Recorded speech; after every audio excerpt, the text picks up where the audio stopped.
بسم اللہ الرحمن الرحیم۔ 10 منٹ کی مجلس قرآن و حدیث کی روشنی میں۔ نمبر 1، اسلامی تاریخ۔ اللہ تعالیٰ نے قلم کو پیدا کیا۔ اللہ تعالیٰ ہمیشہ سے ہے اور ہمیشہ رہے گا۔ ہر چیز کو اللہ تعالیٰ ہی نے پیدا کیا اور ایک دن اسی کے حکم سے ساری کائنات ختم ہو جائے گی۔ قرآن پاک میں اللہ تعالیٰ فرماتا ہے کہ ہر چیز ختم ہو جائے گی اور صرف آپ کے عزت و بزرگی والے رب کی ذات باقی رہے گی۔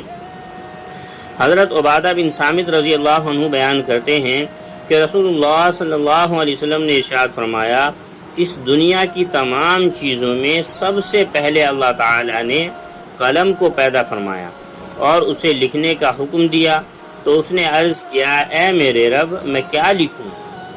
اللہ تعالیٰ نے اسے قیامت تک کی پوری کائنات کی تقدیر لکھنے کا حکم دیا۔ ایک دوسری حدیث میں ہے، پھر اس نے اس وقت سے قیامت تک ہونے والی تمام چیزوں کو لکھ دیا۔ ایک دوسری حدیث میں رسول اللہ صلی اللہ علیہ وسلم نے فرمایا، اللہ تعالیٰ نے مخلوق کی تقدیر کو زمین و آسمان کی پیدائش سے 50,000 سال پہلے لکھا ہے۔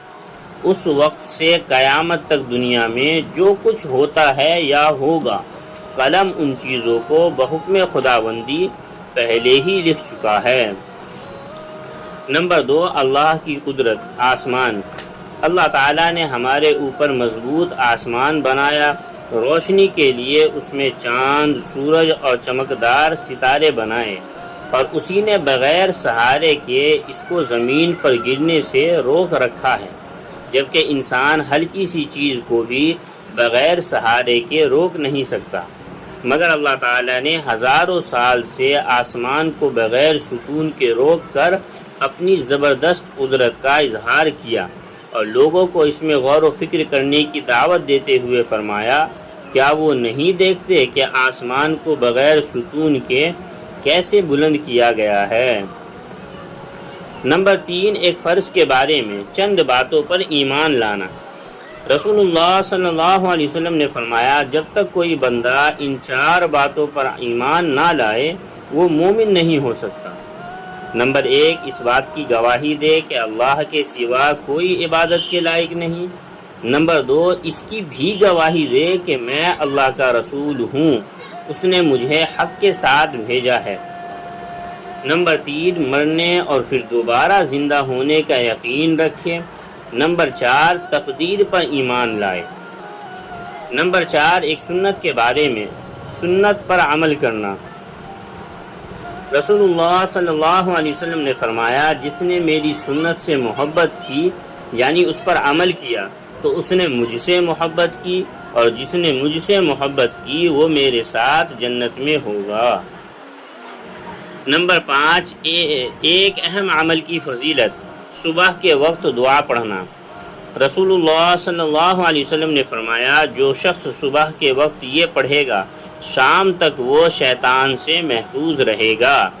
اعوذ باللہ السمیع العلیم من الشیطان الرجیم، یعنی میں شیطان رجیم سے اللہ تعالیٰ کی پناہ چاہتا ہوں جو سننے والا اور جاننے والا ہے۔